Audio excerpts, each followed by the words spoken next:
At best, the alien abduction phenomenon is a terrifying, traumatic experience. At its worst, well, we think they sometimes take people and don't put them back. I lost my mother and brother to this trauma. He murdered her, then killed himself. These women are being used as human incubators, with all their children stolen away into the night.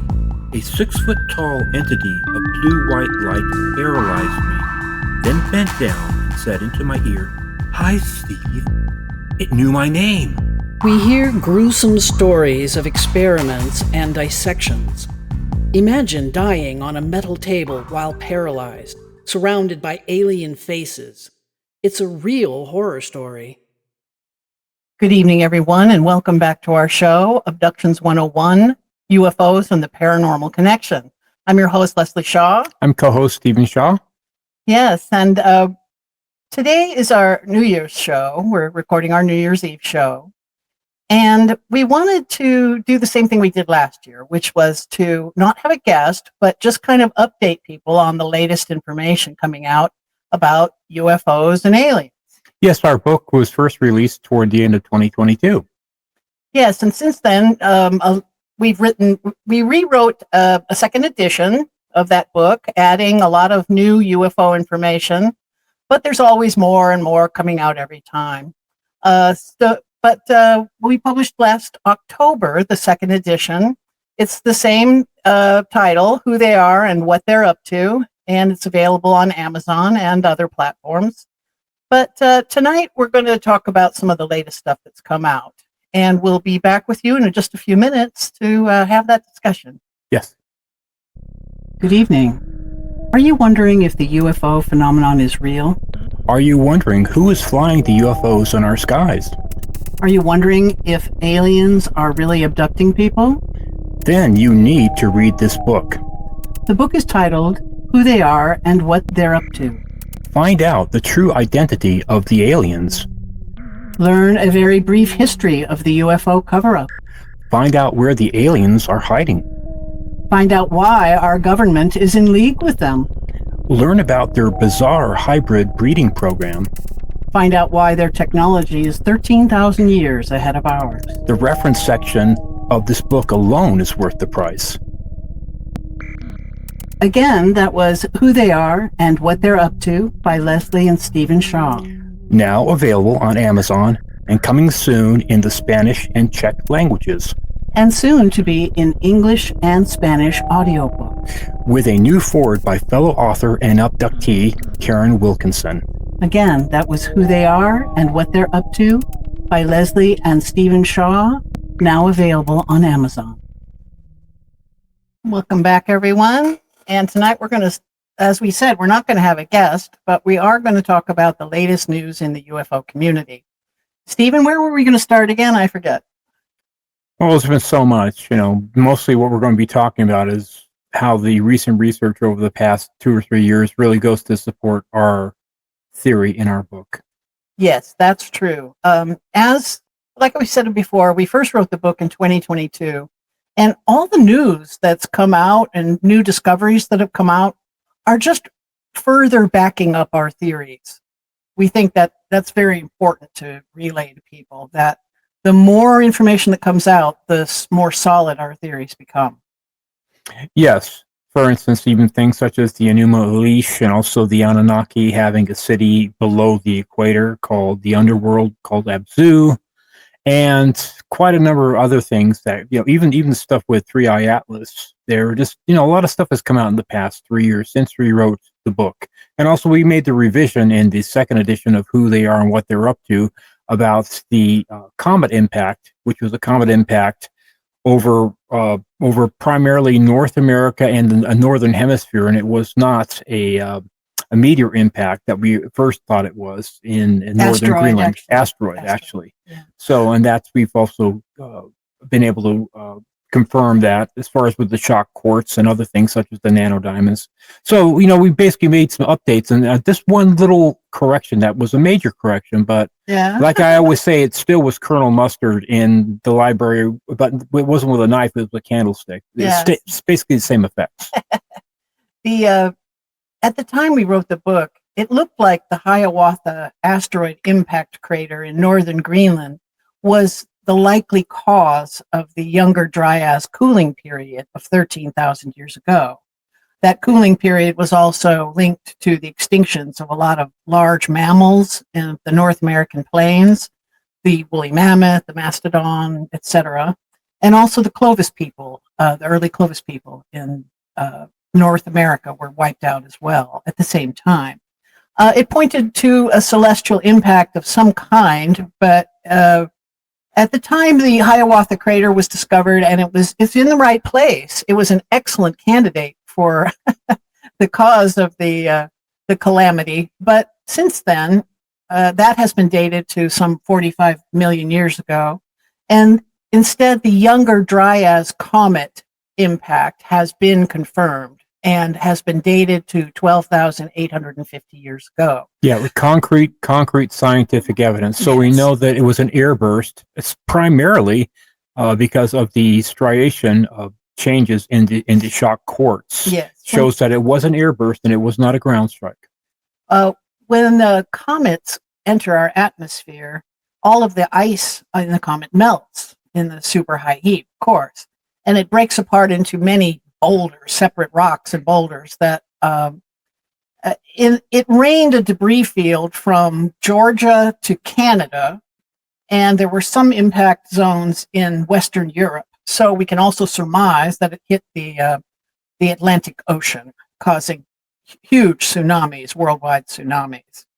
And we also believe it caused a lithospheric shift, moving Siberia further north so that it makes sense that the mammoths were there, because prior to that, Siberia was in more of a temperate area, and then it moved into a subarctic area.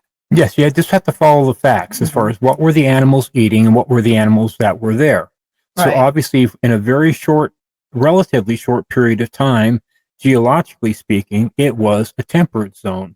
Okay, so that's basically it. It was a temperate zone because you can't have crocodiles and mammoths and mastodons and rhinoceri and camels and all coexisting in the same time period and then mysteriously disappearing in a subarctic zone. Yeah, right.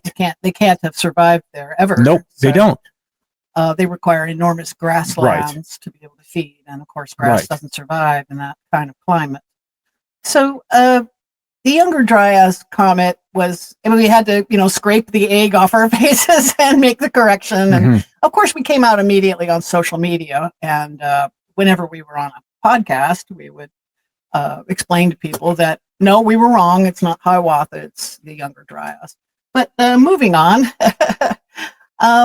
last year, one of the things that backed up our theories more was last year, these two Harvard researchers and one guy from Montana University, I forget which, they came out with a paper last year backing up our theory, essentially calling the UFO phenomenon, they believe our UFOs are being launched from hidden terrestrial sources, and that aliens may be infiltrating our numbers here on Earth. And we believe this is exactly the case. And we were happy to have the Harvard people on board. Yes, that was helpful. Yes, they labeled it the crypto-terrestrial theory, which I didn't know our theory was called that until this Harvard paper. But now we know it's called the crypto-terrestrial theory. And these aliens flying UFOs in our skies are not aliens. They're a breakaway branch of humanity that we believe retreated underground 13,000 years ago in order to escape the cataclysm that was the Younger Dryas Comet. Yes, we try and endeavor to follow as much as the facts as much as possible, things that can be verified, such as, for instance, shocked quartz and the Uccello horizon and things like that, those soil layers that prove that the entire northern hemisphere forests were on fire at the same time. Yeah. And such things as, just basically hard concrete things that you can verify. We do follow science. We do not we try as much as possible not to go down rabbit holes and just go off of what somebody said, hearsay. Right. So we are very much that way. So we try and inform and keep our audience up to date with what we know and what we have found. And we consider our theories to be less far-fetched than the idea that these beings flying UFOs in our skies are coming from distant star systems. And, you know, they like to say, oh, the Pleiadian ones are the white ones. They come from this star system, and these guys come from this star system, and Arcturus and Sirius and all these different places. Yet they're all bipedal hominids. The Nordics look all identical to humans. You can't tell us apart, except their eyes are a little larger and their hair is clear.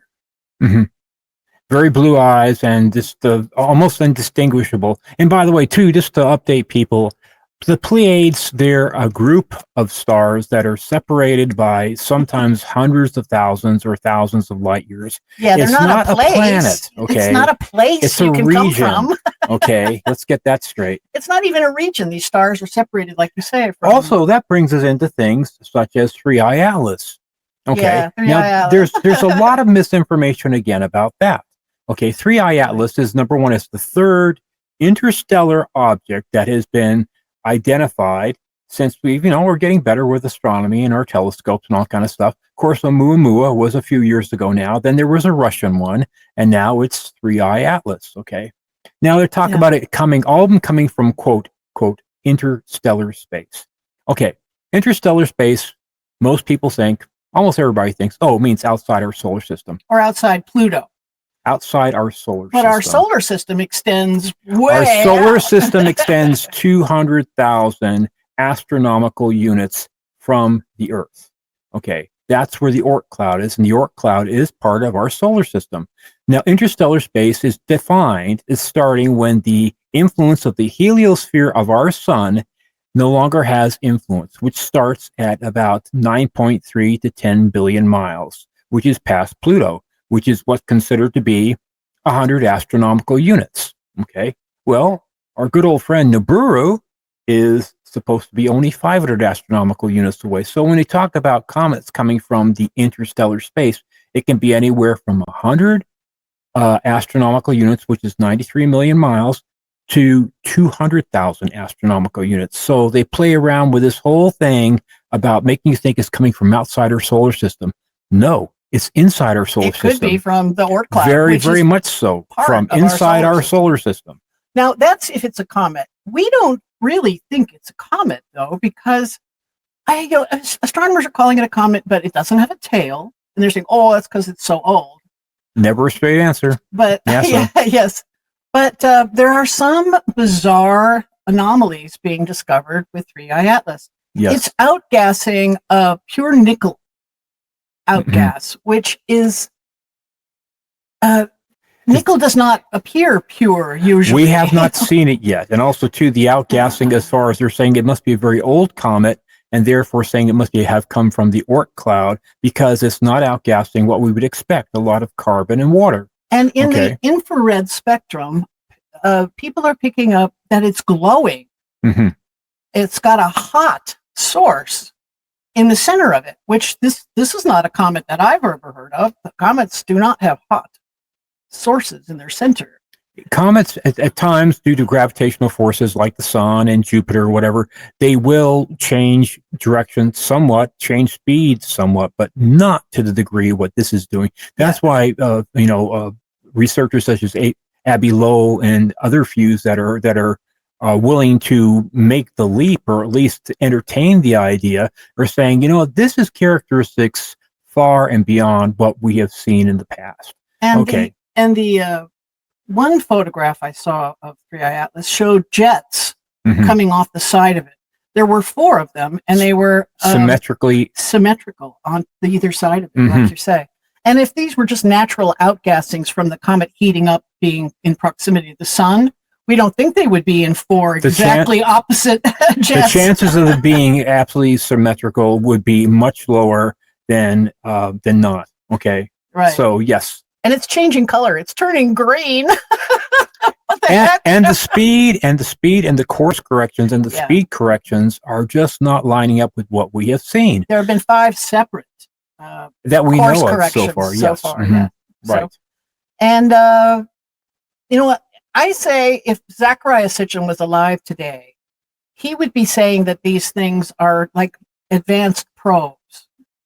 You know, as the Anunnaki planet Nibiru is approaching, according to Sitchin and the tablets, you know, maybe the Anunnaki have sent an advanced probe just to keep tabs on what's going on in the inner solar system. You know, what are the humans on the planet up to? Have they expanded to Mars yet? You know, all good questions they may want answers to before arriving.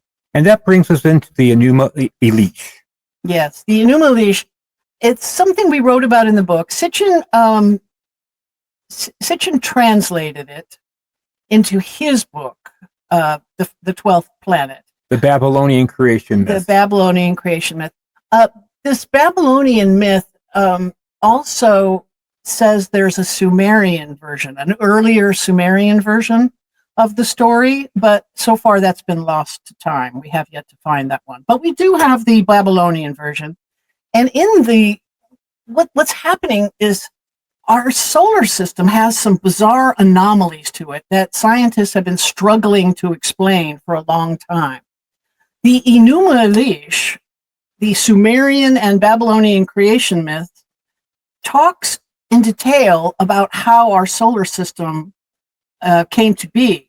And in the Enuma Elish, it actually explains away all of these bizarre anomalies. It explains why we have an asteroid belt. And the asteroid belt, it explains what it is. We know that the asteroid belt used to be a planet because asteroids have, the asteroids from this belt have complex minerals that only form in the cores. Very complex, very, very dense. Some that are like diamonds. We're talking about diamonds, metals, gold, you know, heavy metals, tungsten. heavy metals. Mm-hmm. And these only form in the cores of planets. And so at some point, there was a planet where the asteroid belt is. And it also explains why our moon is the size it is. It also explains the bizarre orbit of Pluto. And it explains how the Sumerians knew about Pluto and Neptune and Uranus thousands of years ago. Whereas we have only just rediscovered them in last century. And it also actually explains the formation of our moon, too. Yeah, well, I was saying that. It's correct. The weird thing about our moon is that it's the largest satellite compared to the planet it circles. That's right. And according to the Enuma Elish, at one point there was a planet called Tiamat in between Mars and Jupiter. And Nibiru, this planet that it's part of our solar system, but it has an enormous elliptical orbit of 3,600 years.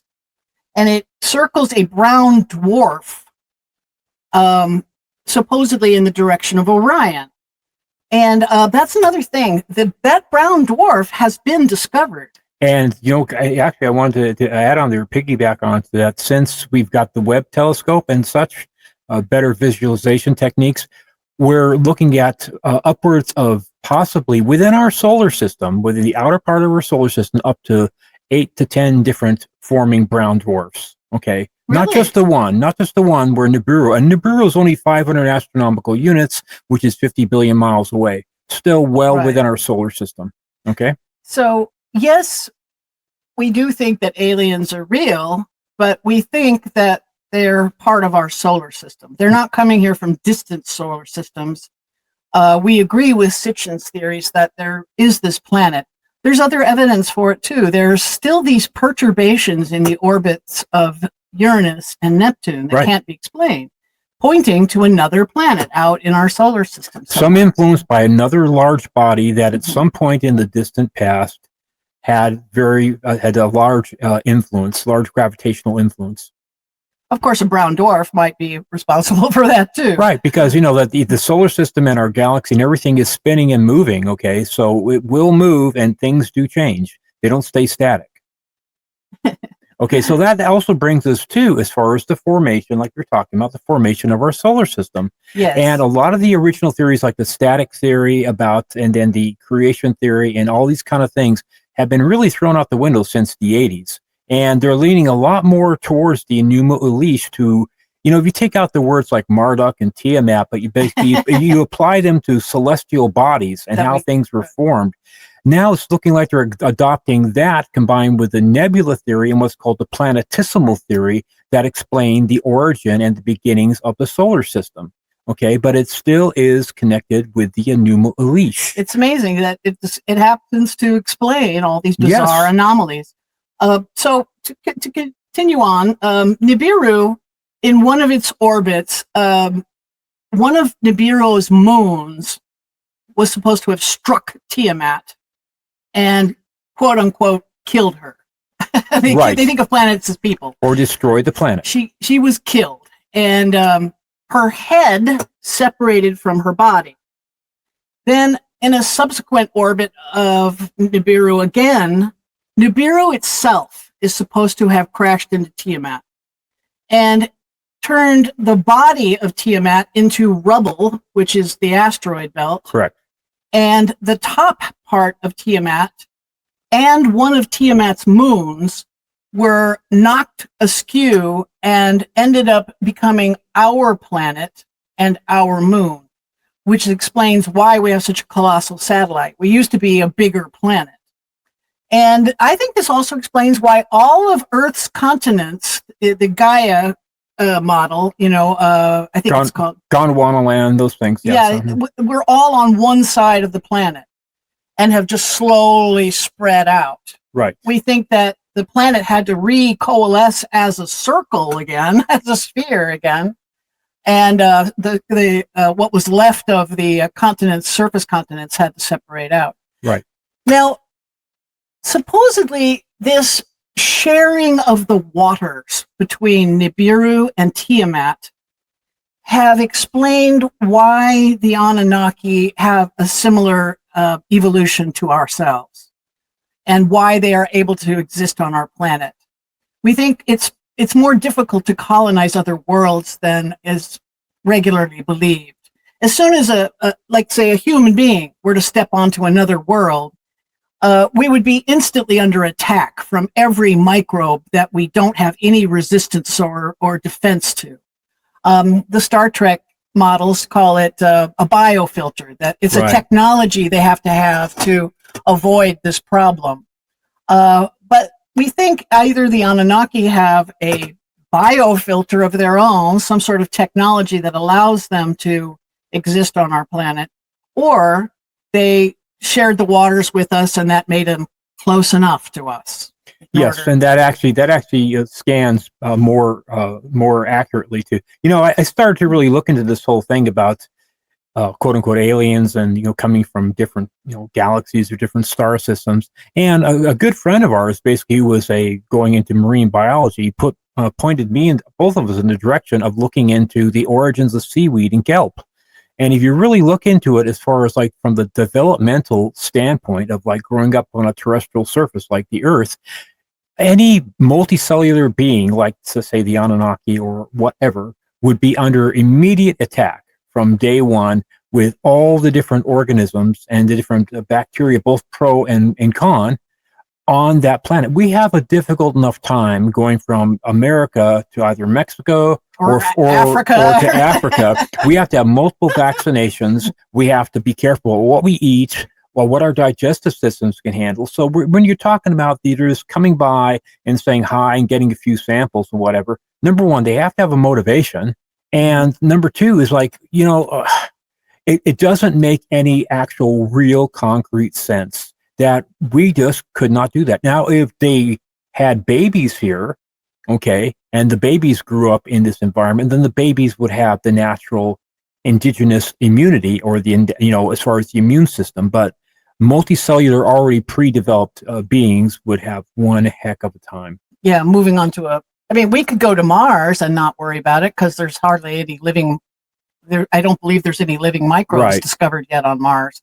Well, one guy says he did, but it didn't meet the criteria for NASA. Right. So, but that argument aside, you could step onto Mars, and if suddenly it had an atmosphere again that you could breathe, you wouldn't really have to worry about. Yeah, atmosphere, and biodiversity are really the keys. Yeah, that's really what it is. So, Anyway, so we've discovered quite a number of things, and also the discoveries that also support Sitchin about the meetings of the waters.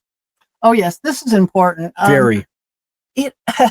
There's two major discoveries, well, three if you consider the artifacts coming out of Mexico. The artifacts coming out of Mexico are dating back to 29,000 years old. They're covered with Anunnaki and Egyptian symbols, proving that the Anunnaki had a foothold here in the in the Americas, just as Sitchin thought they did. Also, in the Sumerian tablets, Sitchin talks about the place of the waters. This is, excuse me, the Anunnaki god Enki was their great engineer. And supposedly he set up a kingdom at the bottom of the world called the Abzu, where he had set up an enormous mining operation. And the place of the waters, according to Sitchin, he believed that it was where the Zambezi meets the ocean in a bay there near Maputo, Mozambique area.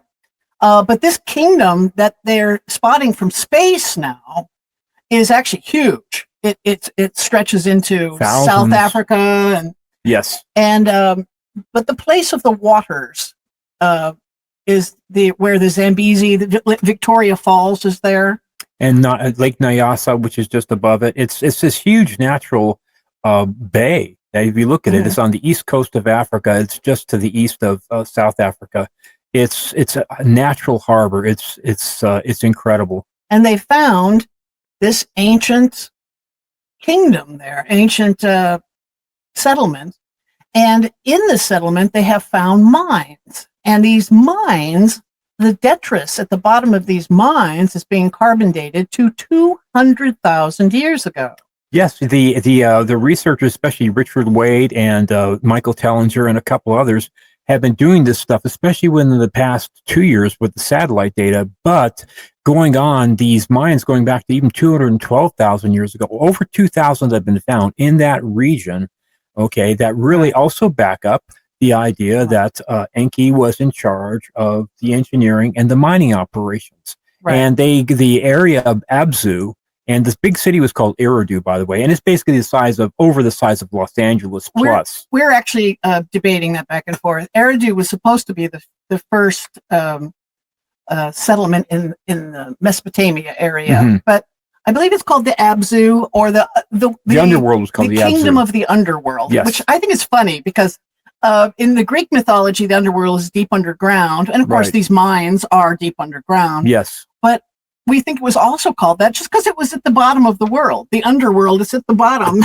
down there by South Africa, So, but it goes to support what Sitchin, what he translated. Right. There are just a couple of research scientists, basically professors at the British Museum of Archaeology and all that basically saying, well, he mistranslated a couple things, and that we don't have any real evidence and this kind of stuff, or maybe some of the artifacts. Basically, this guy called Smith and another one called, I forget, basically Smith and Jones kind of thing, Well, they had an ongoing feud with Zecharia Sitchin. First of all, they didn't attribute, the Anunnaki to be real or anything like that. It's just, to them, it's just this interesting myth. But we're seeing real evidence that they truly existed, and they truly were. They had operations on this planet prior to modern man even being fully developed into Homo sapiens sapiens. Oh, it was Robert Smith and Richard Anderson, by the way. Okay. All right. So anyway, they had a feud going with Sitchin because there's this first dynasty Sumerian queen's mummy was discovered. Her name is Queen Puabi, and her head is misshapen. It's not a normal shaped head. And Sitchin believed that she was maybe more Anunnaki than human, or had more Anunnaki in her than most other humans. Right? Shaped head like a Akhenaten, right? Yeah, it was a bigger head, certainly misshapen and larger. Anyway, Sitchin just wanted the museum to DNA test her. Why not? But they absolutely categorically refused to DNA test Queen Puabi. And Sitchin pushed this for years and years. So they had this like ongoing feud and battle. And so now those guys are discrediting Sitchin, who is now dead and can no longer defend himself or his theories. But as time goes on, more and more and more often, these discoveries are happening that are pointing to Sitchin being correct. Also, don't forget, underneath the Giza Plateau, right? The 3 pyramids in the Giza Plateau. This scientist has recently discovered a way of seeing with kind of a new kind of SARS or a new kind of LiDAR, yes, that utilizes satellite technology as well. And he's able to see deep underground under the pyramids. And they have discovered an enormous infrastructure down there that looks like, to me, it looks like the kind of infrastructure you would need for a power plant. Mm-hmm. And so let's suppose that the pyramids were, like Christopher Dunn believes and wrote in his book, The Pyramid Power Plant, I think it's called. We agreed with him. We think that the pyramids were actually power plants. There's a way of utilizing them where you mix... it's muriatic acid with hydrate of zinc. And the 2 shafts that go down into I think it's the King's Chamber. Below the King's Chamber, correct. There's a shaft that's lined with this acid on one side and a line that's the other... With the zinc. With the zinc. If you mix those 2 things together, they form hydrogen gas. Right. And they believe that, Chris Dunn believes that the gas was then filtered up into the main chamber where they had some sort of machines in these alcove areas that are there that would have excited the molecules and created microwaves. Right. For transmission, for power, for many different uses. It could be used as a beacon, to blast microwaves up into space, as a landing beacon, as Sitchin thought. Or it could be that these power plants are on the surface pulling electricity down to these underground cities that we believe exist. Right. And actually the evidence shows, at least with this advanced type of LiDAR, that they can go down about not quite a mile yet as far as visualization, but they've gone down 1 kilometer, which is 0.62 miles. And they found these symmetrical cylinders, huge cylinders in this big open space that are lined up that look exactly like what you would expect to see for power generators or transmitters or transducers. And they see like a spiral, it looks like spiral coils going down them. Which you'd also expect to. They don't know for sure if maybe they're spiral staircases. They have no idea. But if they are what we think they are, they're just part of the electrical system that the great engineer, the great Anunnaki engineer Enki, this is the only living being on this planet who is capable of this kind of engineering at this scale. Right. And, for me also, too, one of the big kickers was finding all those gold mines that are down, way down. We're not talking about 50 feet in the earth. We're talking about hundreds, if not thousands of feet deep. Okay. Yep. Suppose, like say, when you're going back to 212,000 years ago, that was a time of Homo sapien, not even Homo sapien that we are now. It not only predates modern mining techniques of humanity. Right. It predates humanity. Right. Modern day Homo sapien, which is different than Homo sapien. So this proves there's somebody else that we're dealing with on the planet. It can't have been us. Also, too, I found fascinating Jason Martell's work. Martell is also a backer too. He basically sees Sitchin's work and whatnot. It's being pretty right on. And they again that leads into also Luis Elizondo, the work on the brain. We find that in the Broca's brain region that it looks like there was what they call, by today's vernacular, a cut and paste job that was done about 300,000 years ago that basically gave human beings the ability to speak, to be able to use the speech centers intelligibly, and also towards the level that we're using speech centers now. And on top of that, anybody who's read the book Imminent by Luis Elizondo, the guy who was one of the primary whistleblowers, the head of ATIP, the Go Fast Gimbal and the Tic Tac videos. Anyway, he's come out with a new documentary, and this is exciting. This is a whole chapter devoted to the changes that have been noted in the human brain, that they decided to devote a lot of government resources to map out the human brain and find out what made remote viewers and true psychics and the people at telepathy, what made their brains different. And they found out very definitively that there's two areas that are hyper used and hyper developed in people that have those abilities. It's called the caudate putamen, which is below the thymus, which has to do with encoding brain, basically memories with emotion. And that's called the parahippocampal gyrus. Basically, it spreads over the hippocampus, both hemispheres of the brain. These are hyperutilized and hyperdeveloped in people that have these abilities. And there's a funny correlation that it seems to be a lot more prevalent in people that have Scottish background and also Cherokee Indian. And they don't they didn't they test the brains of abductees and find that abductees also have this overdevelopment of these two parts of the brain? That's right. See, what it seems like that what our cousins, as we call them, what they are looking for is for people that already have a couple things. They have an ancestral type of blood that they need, or that's their preference, and also people that have the ability to have some type of psychic ability. It's a communication, basically. It's like their prime rib, versus their hamburger. So their ideal candidate. They take more people that are Rh negative. They take more people disproportionately that have green eyes. And so we think that what they really want is psychic people with green eyes and Rh negative blood. And that seems to be their criteria and what they're looking for.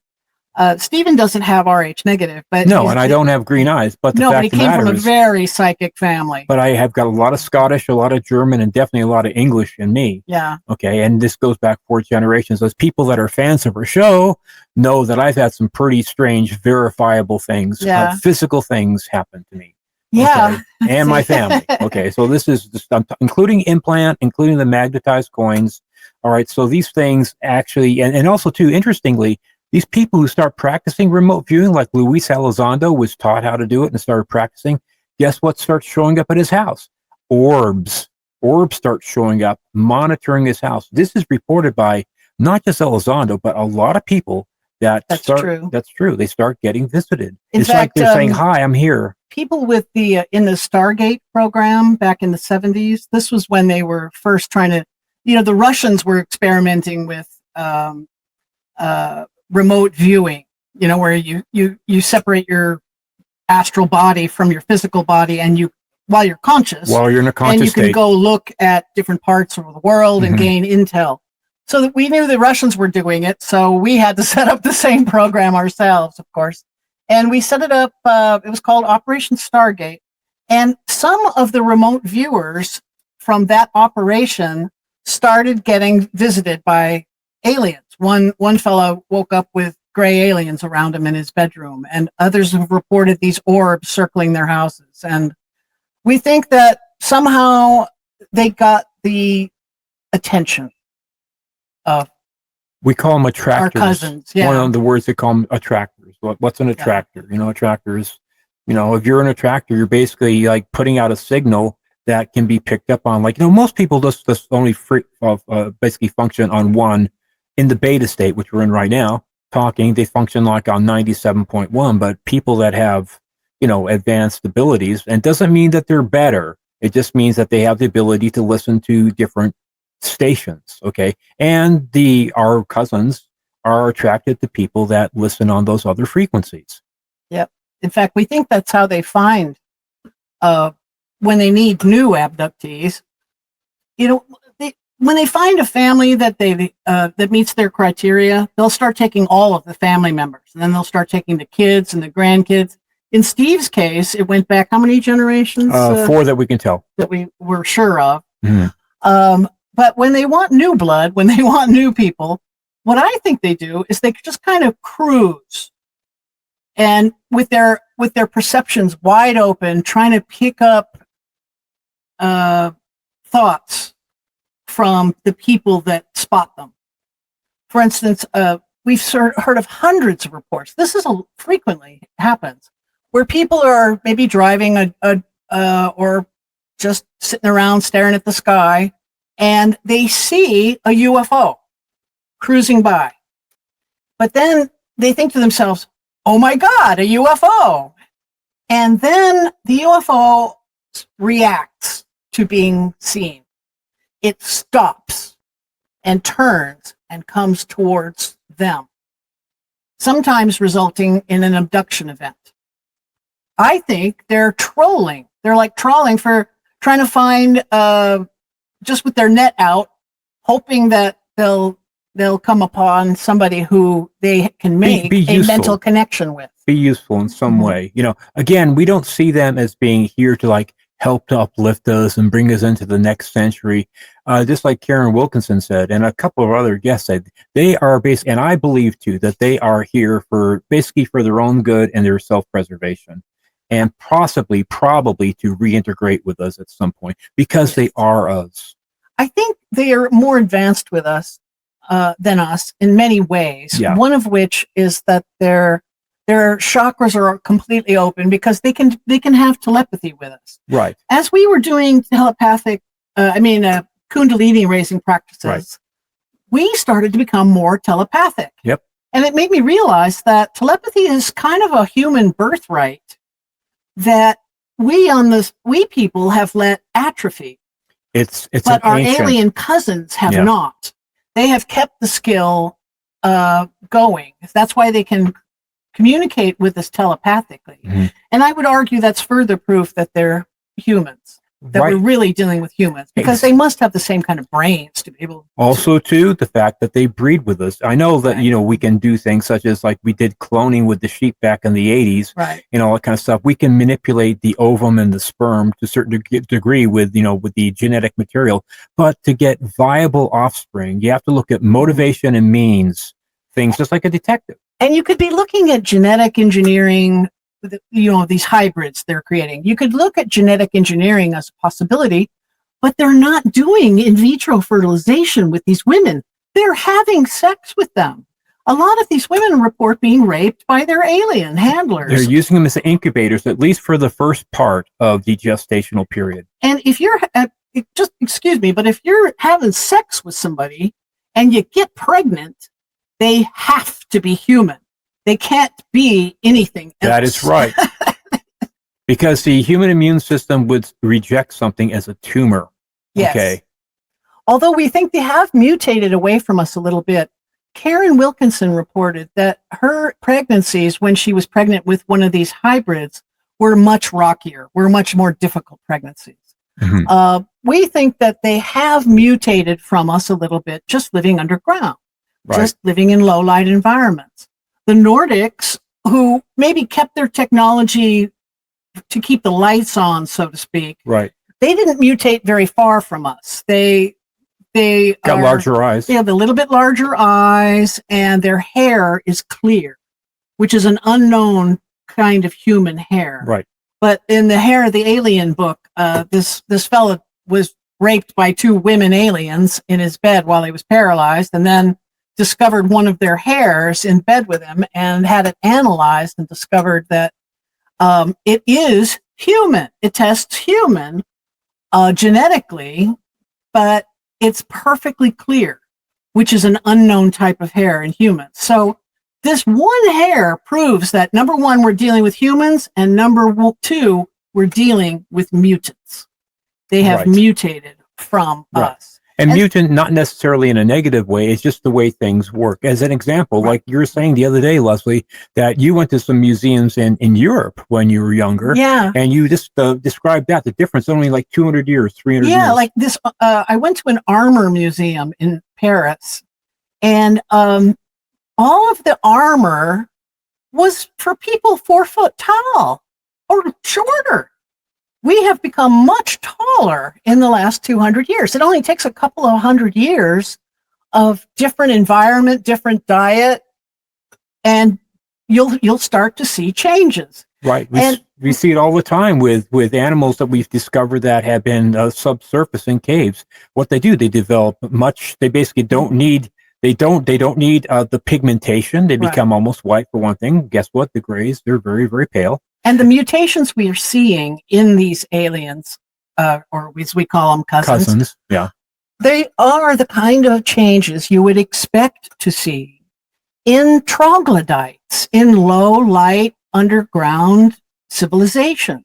Mhm. Their eyes have gotten bigger, the pupils have gotten bigger, the skin paler, the hair falls out. Like we're talking about the grays at this Yes. stage. We think the grays also mutated from humans, but possibly were either in a lower light environment and therefore changed more quickly than the Nordics, or is possible that they went underground at an earlier time frame. Right. These celestial impact events actually happen a lot more often than people realize. Right. We have a whole chapter in our book about that. We were surprised ourselves. And that would make sense for any intelligent race to survive. And the fact of the matter is, too, if you stay underground because the surface was going to be basically uninhabitable for several hundred years because of the near extinction level event, your children would grow up. What they know is the underground. The area on the surface is the scary part. Okay. So yeah, you got people that would be very claustrophobic in the beginning that would want to go down and want to go back up and say, let's see how it's looking on the surface. But after 1,000 years? Yeah. And then we'd also know too, which is also interesting too, all across the globe, these teachers appear after a long period of time to basically give us civilization back because they saw humanity falling into cannibalism and basically complete just chaos. To back up a little, he's talking about these flood myths. Yes. This is something I studied in college. There was this guy named Fraser who wrote a book in the 1700s about he had found 500 separate cultures around the world that had a big giant flood myth in their ancient lore. And since then, since the 1700s, when he wrote this book, a lot more of these cultures have been discovered. There's like nearly 1,200 separate cultures on this planet that have a flood myth.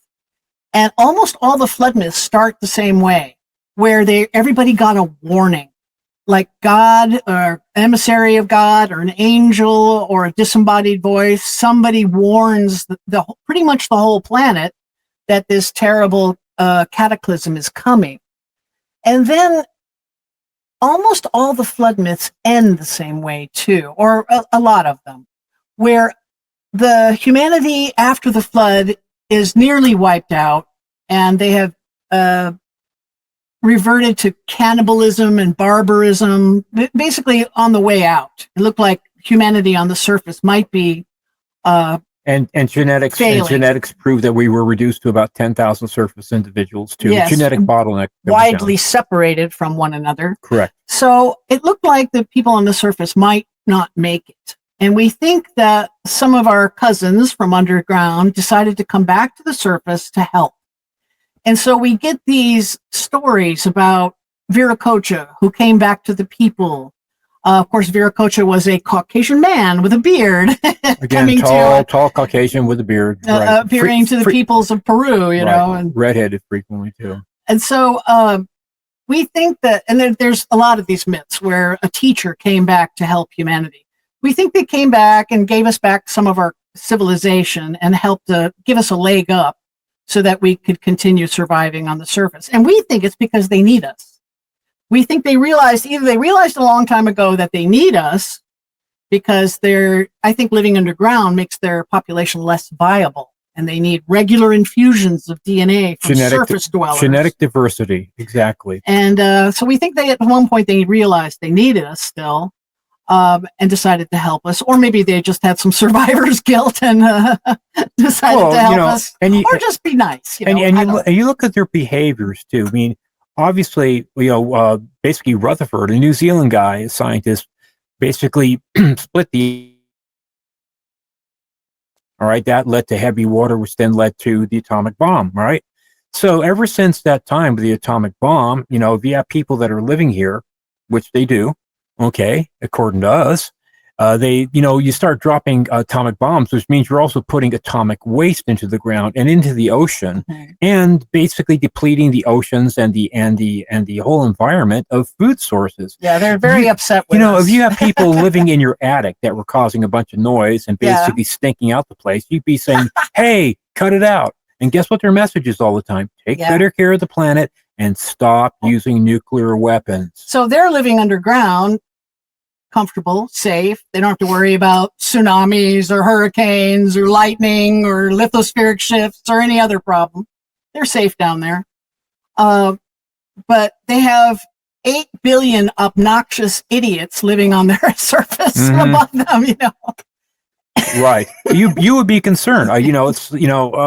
If you believe anything about the Truman and the Eisenhower stories, as far as, the military industrial complex, which Eisenhower warned humanity about, he was actually right on about that, says that's the biggest problem.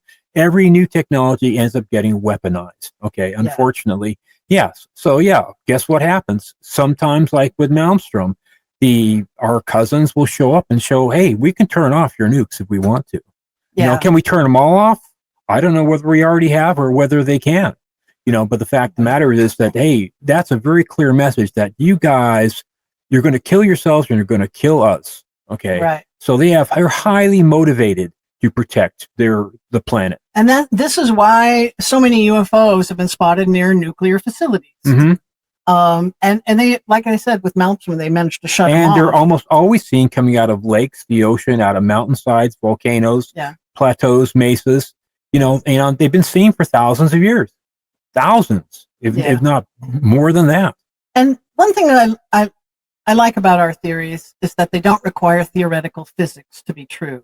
Right. You don't need wormholes. You don't need faster than light travel. You don't need interdimensional travel. You don't need time travel for our theories to work.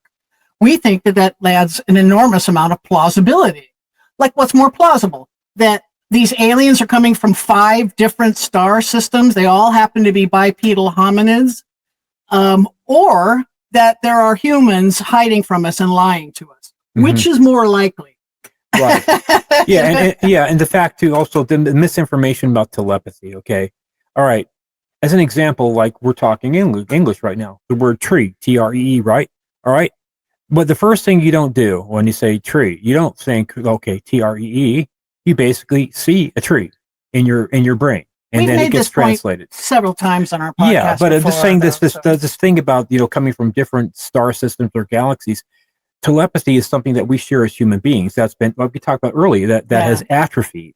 It is not a higher developed thing. It's the most basic way that we communicate. That we basically are taught not to use as we grow up. We're taught to use language. It's not an alien skill. It's a human skill. That's why our cousins don't speak 10,000 different languages. They don't have to. They don't have to. Now let's talk, the last thing we wanted to talk about tonight. Government disclosure. Is The Age of Disclosure, the new documentary. That came out recently. Luis Elizondo played a big part in that one as well. We highly recommend it. The first 2 chapters of our book, we talk about the history of the UFO phenomenon, how our government handled it. They decided early on that this was something they did not want to share with the people, and they had to set up this enormous secrecy infrastructure. The NSA was formed right after Roswell, for instance, and the Majestic 12 were created, and Project Blue Book, all designed to keep the existence of these creatures from humanity, keep the lid on this. Right. And they have for the last 80 years. They put these protections in place so thoroughly that they're impossible to break now. Sophisticated disinformation campaigns too. Yes.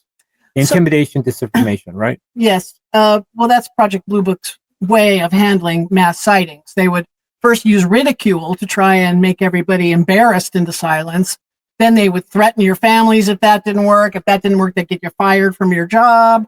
And the ultimate silencer, they sometimes ended up killing people. And this is why we think that the government will never be willingly disclose this stuff. They'll have to explain how they were lying to us for 80 straight years, almost 90 now that I think about it. Yeah. And and also they'll have to explain how they murdered people, to keep them quiet about this. So disclosure is something that people are fighting for and fighting for and fighting for. I don't know if we'll ever get there, but right now they're trying very hard. They're trying to get this bill passed to where they can't punish whistleblowers anymore, right, and a few other things, and also more reporting to Congress for these. Obviously, they've been misappropriating funds to create these bases, these secret bases where they're reverse engineering technology. And then they leaked the technology to the private sector because private sector is not open to FOIA requests. Freedom of Information Act does not apply. Right. It only would make sense. So they're, but the age of disclosure essentially covers the first 2 chapters of our book. It talks about the history of the UFO phenomenon, the government cover-up, and the efforts towards disclosure, government disclosure, that are currently being done. And they brought an act before Congress recently, but unfortunately the Senate managed to gut pull the teeth of the bill, so to speak. Right. And so they're trying again. And the Age of Disclosure talks about that effort as well. We highly recommend it. Right. And as of today, they are planning on having more hearings in 2026. It's the safety factor of the people that want to come forward. When it comes to certain factors, you can never guarantee anybody's real safety. But right now, there are people that have information that they are quite worried about the repercussions of their disclosing what they know. So right now, it's not like the government isn't trying. Certain elements of the government is trying, but there is, like with anybody else, if you're risking your life or your safety or your freedom or your job, you're going to think twice. And Representative Tim Burchett has been coming out on Instagram talking about how he was actually approached in the halls of Congress between the 2 chambers, I believe. And he was told essentially to stop looking into the UFO phenomenon. Then they're one with a veiled threat behind it. So they're actually so bold that this legacy project people, they're actually threatening to our Congress persons. And this is the line. I'm sorry, but that's the line. And so these Congress people are actually worried for their safety, and they're looking into being, having some protections put in place before they can address this bill again. It's not that we're really trying to paint them as being these nefarious, horrible people, but oh yes, I am. Okay, it's the fact that probably from their viewpoint, they think that they're protecting the larger humanity because this is just too big of a thing. I mean, would you really want to find out that humans are actually taking other humans and using them for genetic experiments and taking their DNA, their sperm, impregnating their women and using them as incubators, basically raping and kidnapping people and saying, yes, we've been doing this to ourselves and we're basically tacitly involved with them in league for technology. I mean, and then also too, the effects it would have, of course, we've talked about on religions and about, it's just a lot of stuff would have to change. I say, rip off the Band-Aid, deal with the consequences that come from disclosure and move on in a much more open fashion where you don't have to murder people to keep something quiet because it's out, and yes, there'll be some repercussions, but I think in the long run, it would be good for humanity. I don't like being treated like a vulnerable little child anymore. I want the truth. I want to see what's on that Immaculate Constellation server. That's what I want. I want to see everything on that server. Mm-hmm.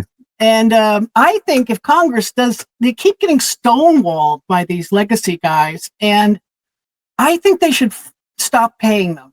That's one of the big powers that Congress has is the money, the purse, the power of the purse, right?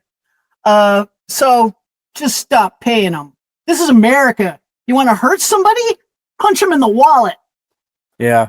And it's just the people realize that the president is an elected official, at least for now. All right. And he or she will not have high enough clearance to really order the things to be released. They can say they want things released, but they do not have high enough clearance. Probably the last president that actually knew kind of what was going on was Eisenhower.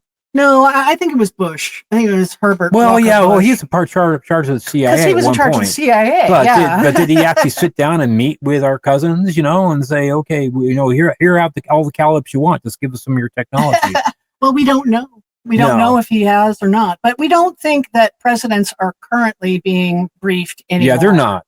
We think that the legacy program has finally decided that presidents are loose-lipped, temporary, they're too easily influenced by other factors, so they don't warrant full disclosure. Why? They'll be come and gone in 4 years. Yeah, they don't warrant it. Yeah, they're temporary officials of an office. That's all they are. With big mouths that'll say anything to get reelected their second term. Yeah, Nixon. Nixon wanted to get that whole movie made as far as like the landing of the UFO at that airbase. Yeah, Holloman. Mm-hmm. They had the film and they had everything ready to go, and then they pulled the film. They pulled it, and Nixon couldn't do anything about it. Yeah. So, President Trump has come out on Instagram saying that he's really fighting for disclosure, and we can only hope. We've heard it from presidents before. Yep. Jimmy Carter wanted it. Clinton did. Clinton wanted it. So, but wanting and getting are two different things. Right.